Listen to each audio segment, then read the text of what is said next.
아멘. 은혜로운 찬양 감사합니다. 2020년 11월 발표한 통계 중에 한국 교회 신뢰도에 대한 국민적 의식을 조사한 내용이 있었습니다. 그 발표에 따르면 코로나를 경험하는 1년 사이에, 작년이니까 1년 맞겠죠, 한국 교회의 신뢰도는 32%에서 21%로 급락했다고 합니다. 이에 대해 여러 가지 원인 분석과 대책 마련을 위한 의견 개진이 이어졌습니다. 저는 교회의 신뢰도가 점점 떨어지고 있다는 조사 내용을 보면서 이 조사는 어쩌면 교회의 겉모습에 불과한 것이 아닐까, 혹시 교회의 안쪽 모습, 즉 우리 믿음의 실상은 어떨까, 이런 의문을 품게 되었습니다. 코로나로 인하여 온 세상이 고통을 받는 가운데 교회 역시 큰 도전을 받는 것 같습니다. 그 도전이 이제는 위드 코로나라는 국면 전환으로 다가와 우리 신앙의 실상을 들추어내는 듯 합니다. 이대로 가다가는 코로나를 극복하고 대면 예배를 정상화한다 해도 모든 성도가 현장 예배로 복귀할 수 있을지, 더 나아가 전도와 선교 활동이 다시 활발하게 이루어질 수 있을지 우려하는 마음이 더 크게 됩니다.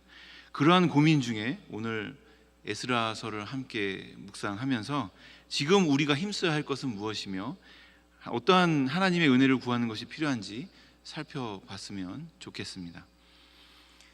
남유다 왕국의 백성들은 주전 605년을 기점으로 3번에 걸쳐 바벨론 포로로 끌려갑니다. 끌려간 곳에서 살아남기 위해 이스라엘 백성들은 노예가 되기도 합니다. 어떤 사람들은 농사를 짓고 어떤 사람들은 장사를 하며 나름대로 새로운 환경에 적응합니다. 긴 시간이 지나면서 세대가 바뀌고 일부는 행정 관료가 되기도 합니다. 부를 쌓은 사람이 있는가 하면 어떤 사람들은 여전히 가난에서 벗어나지 못하여 처참한 삶을 이어갑니다.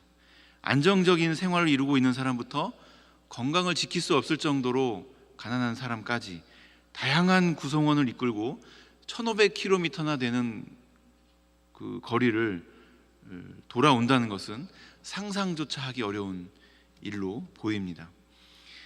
에스라 1장은 그 백성들이 어떻게 돌아왔는지를 기록하고 있습니다. 바사 원년에 고레스 왕은 하나님의 역사로 마음이 크게 감동하여서 예루살렘을 다시 세우라는 명령을 내립니다.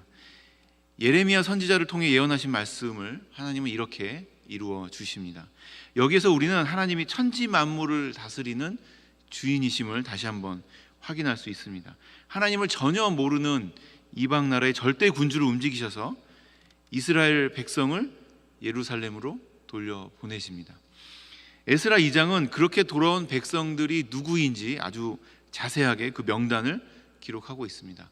고대 이스라엘 역사가인 요세푸스의 기록에 의하면 돌아온 백성은 바벨론에 있던 이스라엘 민족의 10%에서 30% 정도라고 합니다. 이 사람들은 하나님을 모르는 왕의 명령을 듣고 이렇게 움직인 거지만 사실은 하나님의 부름을 받고 움직인 사람들입니다. 고레스 왕의 입술을 사용하여 부르신 하나님의 명령에 순종한 사람들입니다. 그러니까 2장에 기록된 이름들은 대단한 자부심을 가질 수 있는 사람들 아니겠습니까? 이렇게 하나님의 말씀에 순종할 때 승승장구하게 되면 신앙생활이 얼마나 신나고 재미있겠습니까? 하지만 돌아온 이 백성들은 큰 위기 가운데 놓여 있음을 깨닫게 됩니다.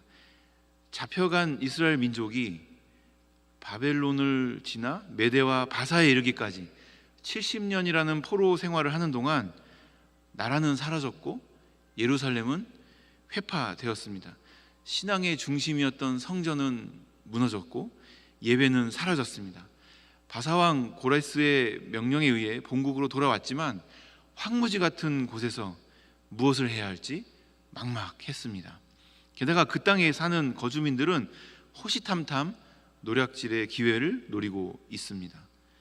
오늘 본문은 이런 상황에 처한 백성들이 어떤 행동을 하는지 보여주고 있습니다. 1절을 보실까요? 이스라엘 백성들이 귀환한 이후에 각자의 성읍에 머물렀습니다. 그러다가 7째 달에 이르러 일제히 예루살렘에 모인지라. 지도자가 시킨 것이 아닙니다. 자발적으로 모이고 있습니다. 7째 달이라고 표현한 달은 이스라엘의 달력으로 새해가 시작되는 달입니다. 새해가 시작되는 날, 나팔절을 기다렸다가 예루살렘으로 모여든 것입니다. 일제히라는 말로 어떤 지도자의 명령이 아니라 많은 사람의 마음이 하나로 연합하여 자발적으로 모였음을 드러내고 있습니다. 그렇다면 이 사람들이 왜 모였을까요? 바로 뒤에 이어지는 2절에 그 답이 나와 있습니다. 위기로 인해 두려워하던 이스라엘 백성들의 행동을 주목해 보시기 바랍니다. 2절 뒷부분입니다. 이스라엘 하나님의 제단을 만들고 하나님의 사람 모세의 율법에 기록한 대로 번제를 그 위에 드리려 할세. 그들이 가장 먼저 취한 행동은 번제를 드리기 위해 제단을 쌓은 것입니다. 성전이 건축될 때까지 미루지 않았습니다. 모든 것이 무너져 폐허가 된 허허 벌판에 서 있지만 그들은 제단부터 쌓았습니다. 그러니까 오늘 본문은 성전이 재건되기 직전의 상황입니다. 3절 중간에 보면 제단을 그 터에 세우고 라는 말로 제단의 위치를 설명하고 있는데요, 그 터라고 하는 곳은 옛날 성전 마당에 옛 제단이 있던 곳을 말합니다. 그러니까 2절과 3절을 종합해 볼 때 이스라엘 백성들은 모세의 율법을 따르려고 했습니다. 하나님의 말씀에 순종하는 삶을 살려고 노력했다는 뜻입니다. 아마도 이것은 70년 포로 기간 중에 얻은 교훈 때문이 아니었을까 생각됩니다. 한국 교회는 코로나로 인하여 장기간 예배당에 모이지 못하였습니다. 그러는 가운데 여러 가지 어려움이 발생하는 것을 목격합니다. 교회에 대한 신뢰도가 떨어지고 있으며 전도와 선교는 더 어려워졌습니다. 이러한 상황에 우리는 무엇을 해야 할까요? 일제히 예루살렘으로 모여야 합니다. 모여서 주저함 없이 제단부터 쌓아야 합니다. 제단을 쌓고 하나님께 제사를 드려야 합니다. 지금 교회당에서 드리고 있는 이 예배가 바로 그 제단입니다. 주일마다 하나님 앞에 올려드리는 예배가 바로 그 제단입니다. 저와 여러분 모두 일제히 예배당에 모여 주저함 없이 예배를 드릴 때 하나님은 기뻐하시고 우리는 하나님의 축복을 누릴 수 있게 됩니다. 지금 이 시간 하나님 앞에 모이신 모든 성도님들, 이러한 축복 누리시기를 간절히 소망합니다. 여러분, 오늘 본문에 등장하는 이스라엘 백성들의 상황을 주의 깊게 한번 생각해 보셨으면 좋겠습니다. 자, 보세요. 이 사람들이 누군가요? 어디에서 온 사람들이죠? 네, 바벨론에서 유대 땅으로 돌아온 사람들입니다.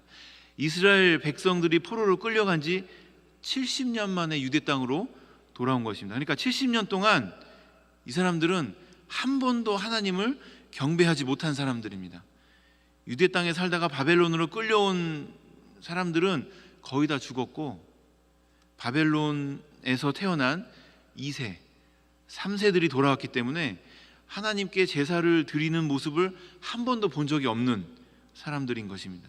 70년 동안 한 번도 교회를 간 적이 없고요, 70년 동안 한 번도 예배를 드린 적이 없습니다. 그런 사람들이 절기를 기념하여 모이고 이렇게 모세의 율법을 따라 하나님을 경배하는 믿음을 가지고 있었다는 것, 이 사실이 어쩌면 기적 같은 일이 아닐까요? 이런 이스라엘 백성들의 모습을 보면서 이 시간에는 우리의 모습을 돌아봤으면 좋겠습니다. 이렇게 말씀대로 해보겠다고 예루살렘에 집합한 이스라엘 백성들의 마음은 어땠을까요? 그 마음에 대해서 3절 앞부분에 이렇게 표현하고 있습니다. 무리가 모든 나라의 백성을 두려워하여. 여기서 백성들이 두려워했던 대상을 모든 나라 백성이라고 지목하고 있습니다. 이 사람들은 강제로 가나안 땅으로 이주한 이방 사람들을 가리킵니다. 그리고 포로로 끌려가지 않았던 사람들도 남아 있었습니다. 그러니까 이 사람들은 이미 가나안 땅에 터를 잡고 살고 있던 사람들입니다. 그런데 어느 날 많은 사람이 몰려와 자리를 잡는 것을 보게 됩니다. 게다가 이 거주민들은 우상을 섬기던 사람들입니다. 그러니 거주민들은 이스라엘 백성이 좋을 수가 없습니다. 싫었습니다. 이러한 상황 때문에 이스라엘 백성들은 두려웠습니다. 3절 앞부분을 다르게 해석할 수도 있습니다. 제가 좀 바꿔봤는데요, 잘 들어보세요. 무리가 모든 나라 백성을 두려워함에도 불구하고 제단을 그 터에 세웠다. 이렇게 보면 상황과 문맥이 잘 어울리지 않습니까? 이스라엘 백성들은 그 땅에 사는 거주민들로 인해 두려웠습니다. 그러나 주저하지 않고 제단을 쌓았습니다. 두렵지만 일단 행했습니다. 우리의 삶에서 무엇보다 먼저 하여야 할 일은 주님을 만나는 일입니다. 평소에 제가 교회에 나오지 않는 분들 또는 잘 이렇게 안 나오시는 분들을 만나면 이렇게 교회에 나오시라고 권면을 하는데요. 그럴 때 이런 이야기들을 많이 하십니다. 상황이 정리되면 교회에 가겠습니다. 여유가 생기면 하나님을 만나겠습니다. 아니, 먹고 살기도 바쁜데요, 요 시기만 지나가면 갈게요. 내 형편과 마음이 정리되면 하나님을 만나겠다고 말합니다. 하지만 우리가 하나님을 찾아야 할 때는 바로 지금입니다. 아무것도 준비된 것이 없다 할지라도 있는 모습 그대로 나아가는 것이 우리 신앙의 자세입니다. 이런 우리의 모습을, 우리의 신앙을 우리의 자녀들이 그대로 보고 배웁니다. 70년간 예배를 미루었던 이스라엘 백성들이, 또 그 자손들이 고국으로 돌아오자마자 두려움을 느끼는 그 상황 가운데서도, 그 가운데도 불구하고 아침 저녁으로 예배하더라. 어떻게 이런 일이 가능할 수 있을까요? 이건 부모에게서 계승된 신앙의 힘입니다. 70년간 한 번도 교회를 안 갔습니다. 우상을 숭배하는 제국의 폭정 때문에 교회에 가기는커녕, 예배를 드리기는커녕 목숨을 부지하기도 어려웠습니다. 그런데 그런 상황 속에서 자란 아이들이 교회 갈 수 있는 상황이 되자 그 마음에 스며드는 두려움을 이기고 아침 저녁으로 예배를 드리고 있는 것입니다. 부모가 아이에게 하나님에 대해서 얼마나 이야기했을까요? 감히 상상이 되지 않습니다. 내일은 수험생뿐만 아니라 온 국민이 마음을 졸이는 대학 수학 능력 시험을 치르는 날입니다. 그동안 자녀가 더 좋은 점수를 받게 하려고 애쓰시고 자녀를 위해 기도하시느라 수고 많으셨습니다. 공부도 매우 중요합니다. 하지만 공부보다 더 중요한 것이 믿음입니다. 자녀의 믿음을 위한 노력이 자녀의 공부를 돕는 노력보다 더 많아야 합니다. 70년간 예배를 드리지 못할지라도 그 믿음의 불씨가 꺼지지 않을 만큼 믿음의 본을 보이시고 하나님에 대해서 가르쳐 주어야 합니다. 이스라엘 백성들은 두려운 마음 그대로 주님께 번제를 드렸습니다. 절기를 지키고 규례를 따라 날마다 정해진 번제를 드렸습니다. 우리도 코로나로 인하여 삶을 예측하는 일이 어려운 상황입니다. 두려울 수도 있습니다. 그러나 그 두려움이 우리 제단을 결코 좌지우지할 수 없음을 함께 선포하시길 권면합니다. 우리 예배를 받으시는 주님이 우리와 늘 함께 있는 줄로 믿습니다. 오늘 수요 예배로 하나님 앞에 모인 모든 충현의 성도들 모두 이번 주일 예배를 성찬 예배로 또 추수 감사절로 하나님 앞에 올려드리며 하나님과 함께하는 축복 누리시기를 간절히 소망합니다. 3절로 이어지는 내용을 보면, 3절 이하에 이어지는 내용을 보면 규례대로 초막절을 지켰다고 합니다. 초막절은 6월절, 77절과 함께 이스라엘 3대 절기 중 하나였습니다. 애굽에서 구원하신 하나님의 은혜를 기억하라는 의미로 광야에서 생활할 때 사용했던 천막을 치고 일주일 동안 그 안에서 생활하면서 하나님의 은혜를 기억하는 절기입니다. 마지막 날에는 성회로 모여 성전 중심의 신앙을 확인하곤 했습니다. 초막절은 이렇게 단순한 명절이 또 축제가 이런 게 아닙니다. 하나님의 구원을 기념하고 감사하는 거룩한 절기입니다. 고국으로 돌아온 백성들은 율법에 기록된 대로 초막절을 지키면서 하나님 앞에 바로 선 믿음의 생활을 하려고 노력했습니다. 5절 뒷부분을 보면요, 여호와께 기쁘게 드리는 예물을 드리되라고 기록되어 있습니다. 이런 걸로 봐서 때가 되어 치르는 형식적인 절기 행사가 아닌 기쁨과 감격이 넘치는 예배와 예물이 하나님께 드려졌음을 알 수 있습니다. 6절 뒷부분에는요, 그때 여호와의 성전 지대는 미처 놓지 못한지라 라고 기록되어 있습니다. 이런 상황으로 볼 때 아직 성전이 재건되지 않았음을 알 수 있습니다. 새로운 시대는 열렸으나 아직 성전 재건은 이루어지지 않았고, 이 때문에 7절 이하에는 성전의 기초 공사를 준비하는 과정이 나옵니다. 코로나 2년을 경험한 우리는 이러한 이스라엘 백성들의 신앙을 보면서 어쩔 수 없이 영상으로 예배드리던 우리의 모습을 비추어 볼 필요가 있을 것 같습니다. 교회에 모일 수 없어서 선택한 최소한의 방편이 지금은 너무나 당연한 모습이 되어 있지는 않을까요? 물론 어쩔 수 없는 상황이 있을 수 있습니다. 하지만 마음 한켠에 하나님을 사랑하는 마음이, 예배를 사모하는 마음이 조금이라도 줄지는 않았을지 한번 생각해 보았으면 좋겠습니다. 홍수가 나서 물에 잠길 때는 어쩔 수 없이 빨대로라도 숨을 쉬어야 되지 않습니까? 그게 맞습니다. 하지만 물이 다 빠져나간 이후에는 어떤가요? 빨대로 계속 숨을 쉬는 게 아니라 빨대를 치우고 코와 입으로 숨을 쉬는 것이 당연합니다. 근데 우리 주변에 이런 말씀들이 많죠. 예배에 대한 정의를 다시 내려야 된다. 주일 성수에 대한 신학적 검토가 필요하다. 영상 예배로 주일 예배를 드렸으니 내가 할 일은 다 했다. 이런 이야기들은 홍수가 끝나고 물이 다 빠져나갔는데도 불구하고 나는 계속 빨대로 숨을 쉬겠다, 이런 이야기와 같은 얘기입니다. 그런데 여러분, 우리는 이 시간에 예배를 지켜낸 결과를 한번 주목해 보셨으면 좋겠습니다. 그들이 두려워하는 마음처럼 되었습니까? 아니면 예배를 드리는 마음처럼 되었습니까? 예배를 드린 대로 됐습니다. 하나님을 신뢰하는 믿음이 비운 자리는 두려움이 차지하게 되어 있습니다.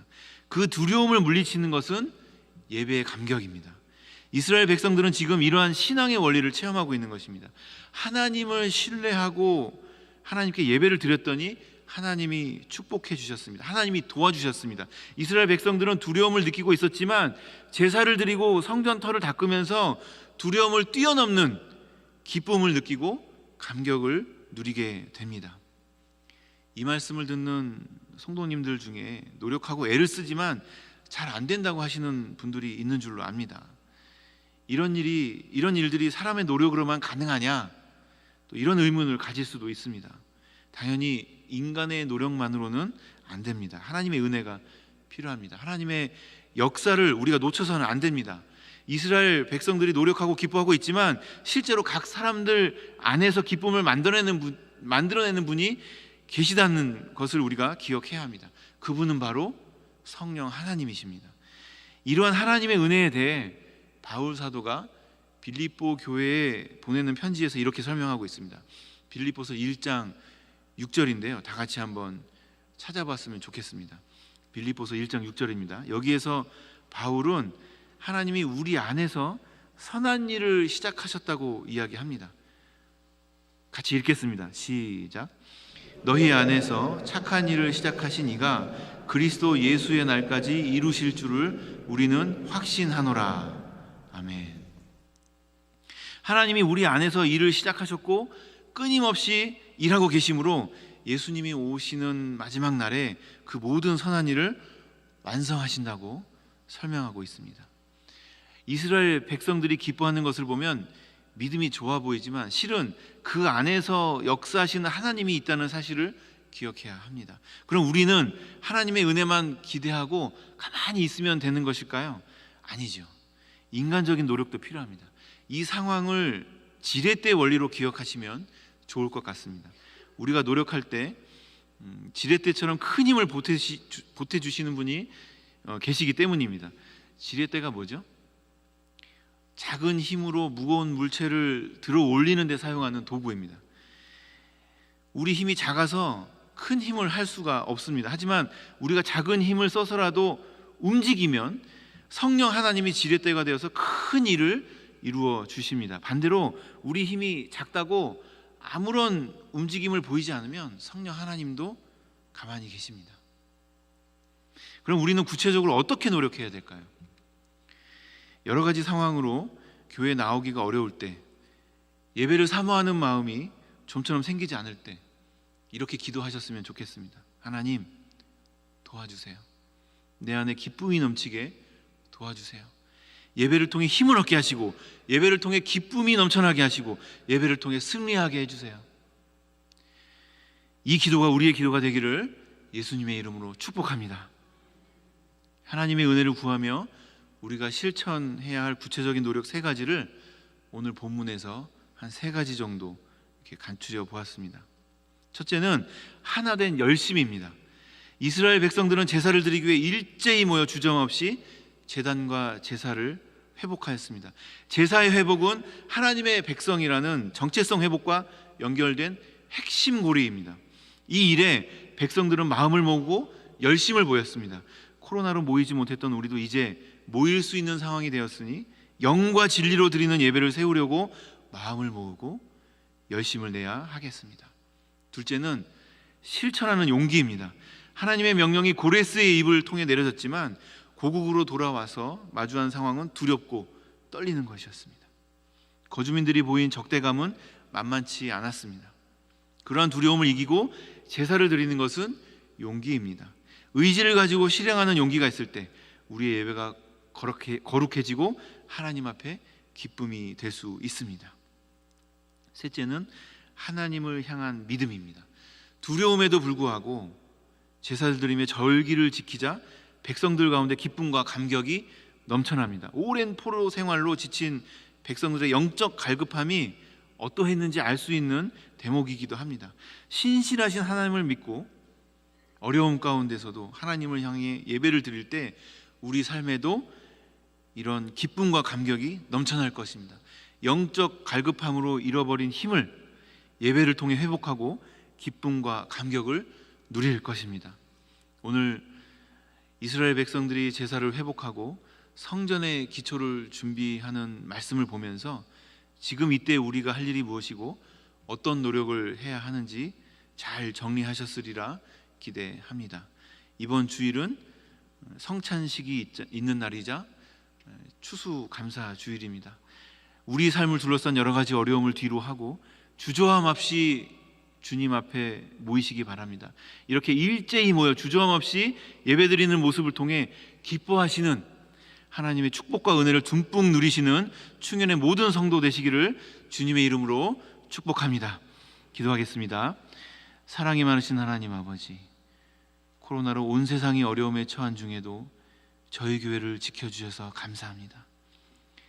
상황이 개선되고 모두가 모일 수 있는 그때에 일제히 교회에 모여 주저함 없이 제단을 쌓을 수 있도록 인도하여 주시옵소서. 하나님을 경배하고 하나님께 예배를 드릴 때 저희 안에 있는 두려움을 물리쳐 주시고 넘쳐나는 감격과 기쁨을 허락하여 주시옵소서. 이 모든 말씀 예수님 이름으로 기도하옵나이다. 아멘.